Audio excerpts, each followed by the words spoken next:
Hey, what's happening, YouTube fam? I want to welcome you to Lil J Show. I am Lil J. I hope everybody is having a wonderful and blessed day today. Hope it's going absolutely amazing for you guys. Uh, Today we got in the spotlight, man, this nursing home. At some point in our lives, we may have to make the decision to put a parent, a grandparent into one of these nursing facilities, these retirement homes, something like that. So, we get to the point and you start thinking about, are these nurses or are the workers, are they gonna give the care that my mom or grandparents, are they gonna be there to give them the care that they deserve? Because a lot of times we hear about um, situations to where it's the neglect. Um the elderly, they have bed sores. They're not being moved around. They're not being taken care of. Really, maybe malnourishments, anything. But I've never ever thought about something like this happening in a nursing home. You know, Now I know that the patients, they may get into it. They may have words. One of them might not like each other. They wanna. They could be sharing the same room. They might get into it and be like, "Hey, I got to switch rooms and stuff like that." But to this level right here, I've never thought about it. And then when you see stuff like this, it makes you be like, "Oh hell no! I'll never put my family in a nursing home." Not after seeing this right here. So we're gonna watch this, and I want to say rest in peace to this lady. This is very sad, but I want to say rest in peace to this lady and condolences to her family. So let's check this out right here. Well, we had a resident who we found in her room humping her. That nurse came in, caught you doing the dirty deed with her, yelled at you. When I come around the corner, he was wheeling real fast down the hall, had his fingers open like this. She said this tried CPR. I'm telling you, we're down that way, that was already dead. A nursing home is shaken during its early hours when one of its residents in hospice care loses her life under suspicious circumstances. Authorities turn their attention to the man found in bed with her. You ain't in charge So, right now, big boy. This is hospice, and who's ever parent or grandparent this is, you're already dealing with enough, because this is hospice. This is like the last stop for the elderly when they, going through it. They may be a really bad illness that, they're better. Their, children or grandchildren can't handle. So they need that around the clock care until, it's over, until the end.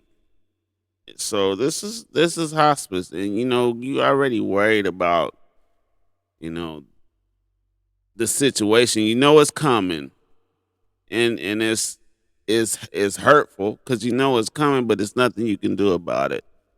But to have to deal with something like this, man, it just makes it even terrible, because the lady was already, I hate to say it, but she was already on her deathbed. This is hospice. And this fool right here he I guess he made it shorter, and this, I hate to say that, but this is terrible. And I don't understand, like, him, he shouldn't be in no hospice. He should be in a mental facility. Check this out. You ain't need them, big boy. The following is based on official police records, and the footage has never been seen before until now. On the morning of February 2nd, 2022, officers with the Indianapolis Metropolitan Police Department arrive at the Homestead Healthcare Center, following a report they received about a deceased female. She's the one that's deceased. Actually, the guy down is down there. Okay. From what? Walk you to his room. So what happened? Hang on, because I need to make sure nobody else needs to go in that room. Okay, Literally but just. can somebody tell me what happened? I don't know what happened. She's Well, we had a resident that is under the influence of alcohol, who had a fifth of Open this whiskey, door. who we found in her I room think he didn't mean the front with door. her Yeah, the front brief door. pulled off, Oh. with his clothes off, with the pillow over her face, humping her. The victim is identified as being Patricia Noonan, an 80-year-old resident in hospice care. According to the QMA who discovered her, her speech was limited and she was unable to move on her own. She said they tried CPR. The injuries on her face that she already No, had? that's her eating that. So the medics have already been here and left? No. Medics haven't been here at all? The nursing staff tried CPR. Officers observe a pink cup located on a dresser, along with a sticky substance on the floor. 2 gowns are found, one draped over Patricia's body and another on the floor to the right of her bed. A nearby chair is occupied by a bloodied pillow. Probably 10-0. Nursing staff here confirmed it, but I want you guys to confirm it. Time of death was 5:45. Ida was screaming, I'm like, what's going on? When I come around the corner, he was wheeling real fast down the hall, had his fingers open like this. After speaking with the nursing staff, officers on the scene determined that the circumstances of Patricia's death are suspicious, and homicide detectives are requested. Until they arrive, getting eyes on the man suspected of this heinous crime is a priority. Dwayne, we got some visitors, honey. Wait for the suspect? Yeah. Stand up for me. Turn around, put your hands behind your back. 60-year-old Dwayne Anthony Freeman, a resident of 3 months at the Homestead Healthcare Center, is placed in handcuffs. His pants are halfway off, and his shirt is stained. You see how he got up out of that bed real fast? I'm thinking he doesn't. Why is he in a hospice facility?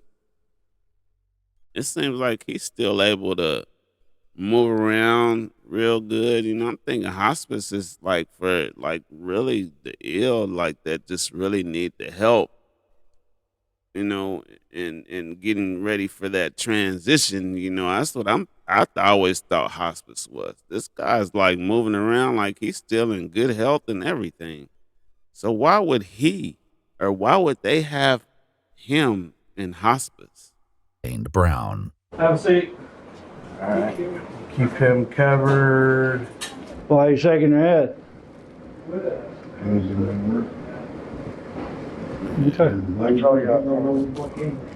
Well, And we're he trying to figure that drinking out. too? A Sure. whole bunch of brothers beautiful. I'm telling you, we're not in the way. That motherfucker already dead. Had chocolate out on All him. right, well, I would say don't say anything to me, okay? What's on Dwayne's shirt isn't chocolate, but something far more sickening. I'm gonna see if that's you. I'm gonna walk in here real quick and see if that's our suspect's shoe. Yeah, see, missing a shoe. He's got a black one? It sure is. It's his. The nurse that found him said that cup up there is his. It was on the floor. She picked it up, the pink one. It was on the floor. That's why it's sticky, because it's his alcohol. It was on the floor. She picked it up. This is the one that witnessed everything. Specialists with the Marion County Crime Lab arrive at Patricia's room, where they document and collect swabs of potential DNA along with the sheets, pillow, gown, and the pink cup found on the dresser. Where did the detective at? He's on his way. Where he at? He'll be here when he gets here. Okay. Okay, you ain't in charge right now, big boy. You ain't either, big boy. Wow. You Glory hang boys. this mother. Well, we'll find out. Okay, thank you.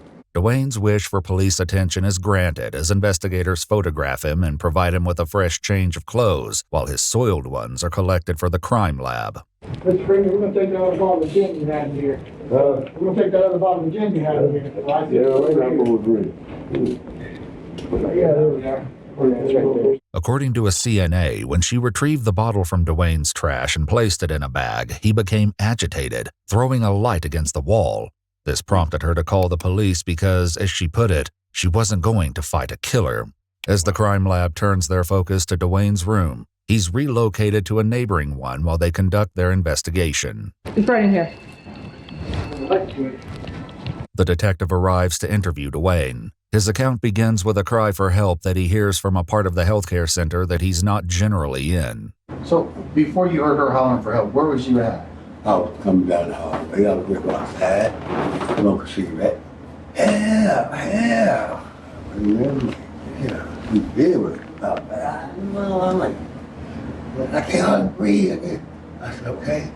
But no, I'll be all right. I just need some air. Things I've never seen before in my life. So, I'm sorry, say that again. What did you say? Some big old titties I've never seen before in my life. Wow. Now, because you said she had big breasts, did you see her breast? Here's some these mother. Huh? Here's some these mother. She said that? Okay, so what did you do next? I took some big old titties. Wow. I'm sorry, say that I again. did suck them big old titties because he said, suck these titties. I remember, is you all right? Yeah, I'm all right, but I can't breathe. I said, well, you gonna get your lap. Is that because you was on top of her? She couldn't breathe? So No. did y'all catch that? He said the lady told him, well, he said that she had big breasts. And then he pointed it out to her. And she said, come on over here and suck on these big things. You know? And he went over there and did it, but then saying that she said she couldn't breathe. Now, what kind of shit is that, man? I mean, this is really sick. And it's kind of making me mad because this guy right here, man, he shouldn't have been in there in the first place. This lady is helpless. She's defensive. She couldn't, you know what I'm saying? I believe that she was there. She couldn't even really, she was having communication problems as it was.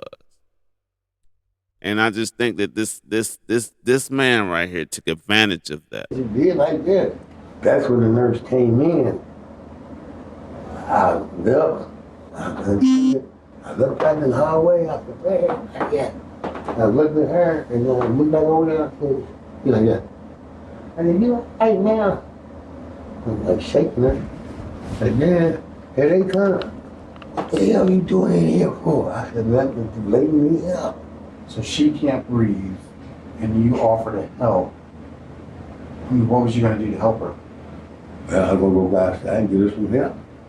Go outside and get her some help? Like a nurse or something like that, but ain't nobody there. Nobody ain't where. So did you go back out and look to see if any nurses were around? Yeah. And then what you did? I looked at her, I said, as soon as I went out there, I looked, I said, that person. I went over there, I touched the person's hand, and like What'd she say when you touched her? she didn't say nothing. She didn't say anything? There wasn't nothing there.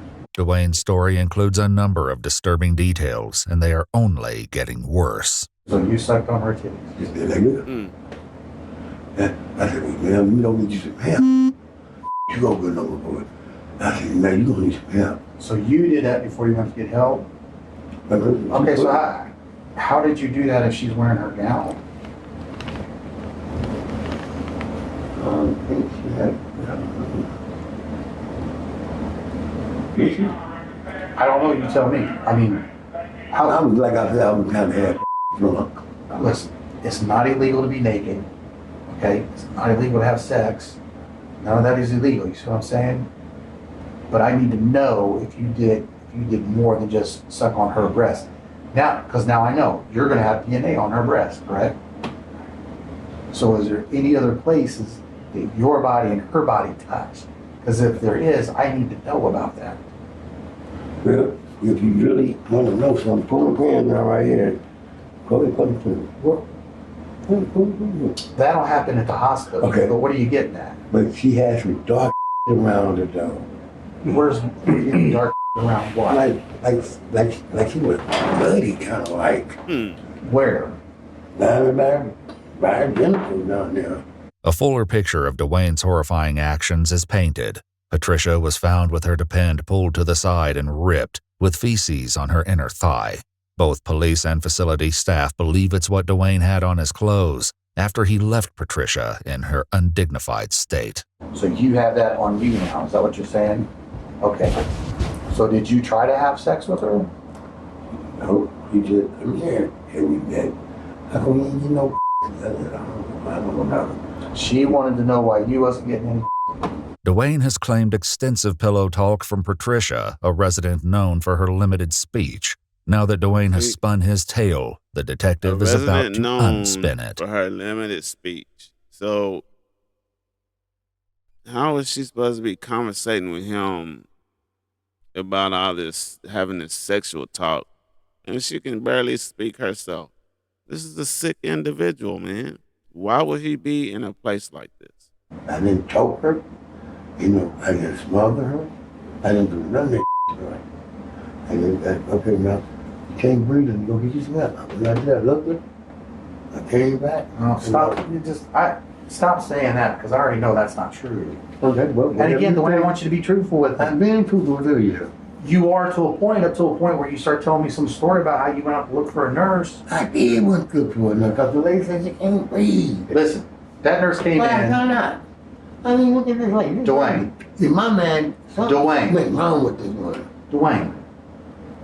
That nurse came in, caught you doing the dirty deed with her, yelled at you. You already said you jumped up, grabbed your and you left. So I did do that. Start being truthful. That's true. None of that crap about you going out in the hallway and coming back and finding her dead is true. Was she already deceased by the time the nurse came in and seen you on top of her? Huh? That's when I raised up her hand. I said, she's dead. You said pretty much. Yeah, I said, So- she's dead. Now you're being truthful. And I appreciate that. I'm okay. But, boy, he was trying to kill her. As the detective seems to finally get through to Dwayne, he attempts to direct the focus to the element that will define the very nature of the incident, the pillow allegedly held over Patricia's face. Where am I going to find your DNA at on those pillowcases? You don't know? You do know. I'm pretty sure you do. I didn't buzz no nut on those pillows. I was rubbing her hair. Maybe I did touch her. But boy, we trying to kill her or suffocate her. I didn't say you was trying to do that. Why would you say suffocate? Because I never said that. I never. What you said? She did. She said she couldn't breathe. You said she couldn't breathe. That's what she said. I can't breathe. But Is that before or after you put the pillow on her? No, I didn't put no pillow on her. You put no pillow on her? No.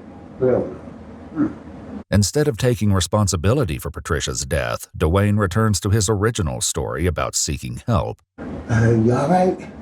I keep telling you, yeah, I'm all right. I can't breathe. She never said that. Yes, she did. No, she Yes, she did. No, she Yes, she did. I can't breathe. She may have said that. I said, okay, let me go get some help. I went like that and I looked at it. Again, here we go with this crap. You're lying about that. Nope. You are lying about that. You've already told me. You admitted you were lying about that. Despite having been a resident for only 3 months, this isn't the first time Dwayne has been accused of wrongdoing. A shocking claim about his conduct is made by staff members to officers. Well, we're going to be in a maroon shirt saying that they weren't even going to call the police. What?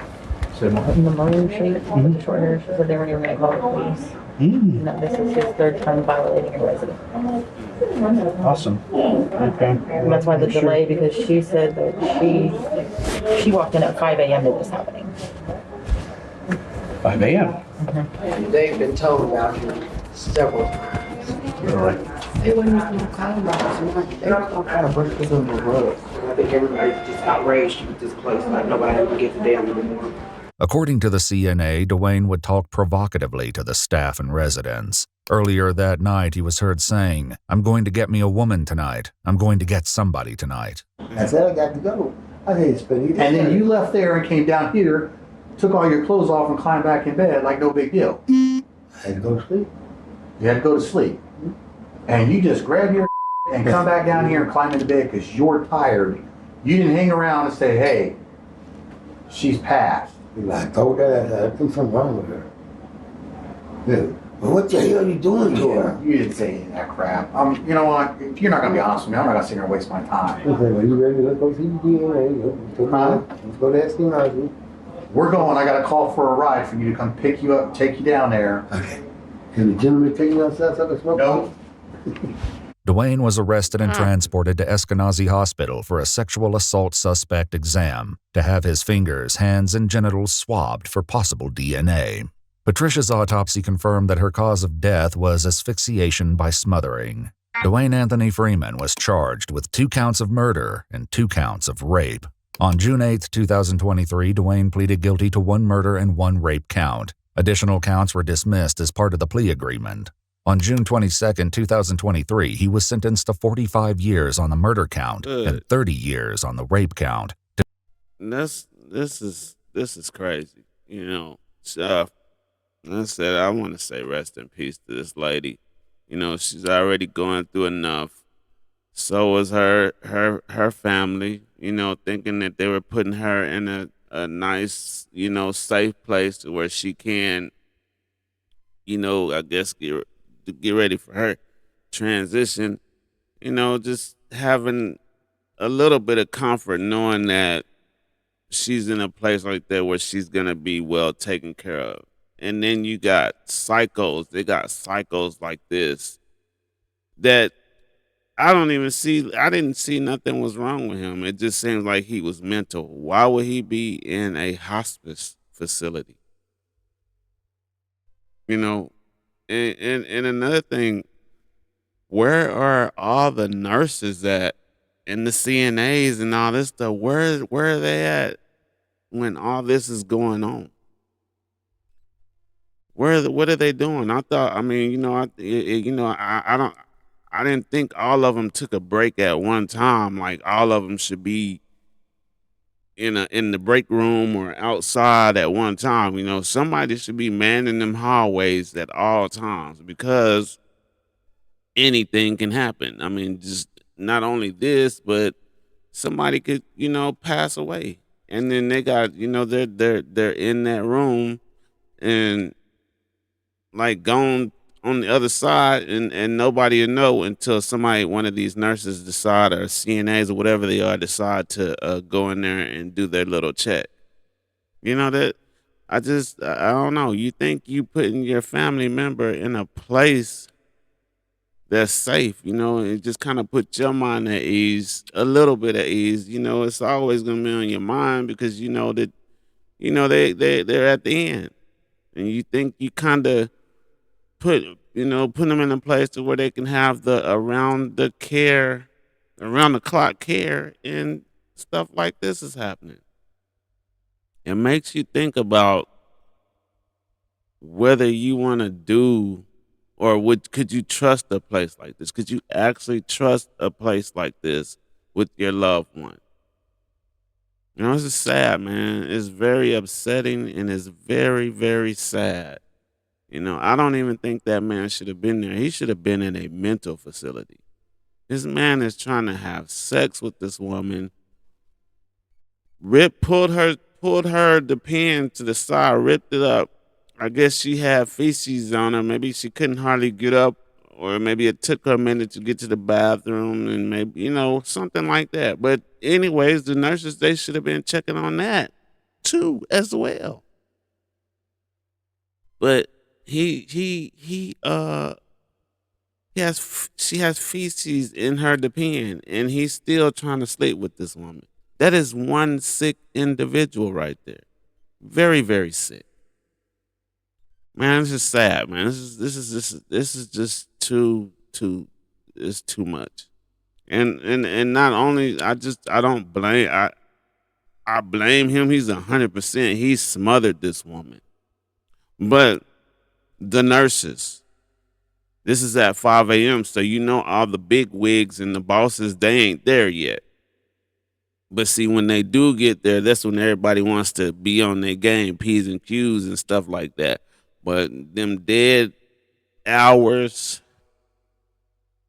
they don't care. You know what I'm saying? I guess they feel like, oh, they sleep for it. No, you still should be going in and checking on these people. So, guys, man, if anybody's getting ready to go through this, or if you do have somebody in a nursing home facility, hospice, please go check on your family member because you just never know what's going on. And if they are trying to tell you something, don't brush it off as like, oh man, it's nothing. It's nothing. No. Hey, dig deep into that because you just never know what's going on, man. It's sad. I hate to see this. Hey, but you guys, man, you guys seen it. Leave a comment. Let me know what y'all think. And like I said, if y'all do have family out there, go check on them. Especially with them living in places like this, because now times it's just now people don't care about other people. They don't care. You know what I'm saying? It's just a job to them. Well, if it's just a job to you, you should just get a regular job. Why would you get a job in healthcare? You're supposed to. That's what it is. This is what you go to school for. You're supposed to care about your patients. You're supposed to be paying attention to them, watching over them. None of this right here shouldn't have happened at all. Shouldn't have happened. That man shouldn't have been there.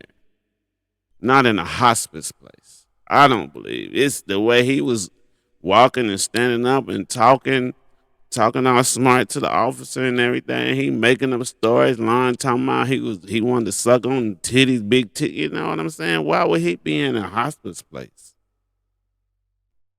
Anyways, you guys let me know what y'all think down in the comments, man. I say, man, you got family in these places, please go check on them. Check on them. And check on them again. Just continue. Let them nurses and whatever know that your family member does have someone there that cares about them. You guys have a great day. Stay safe, and I'll catch y'all on the next one.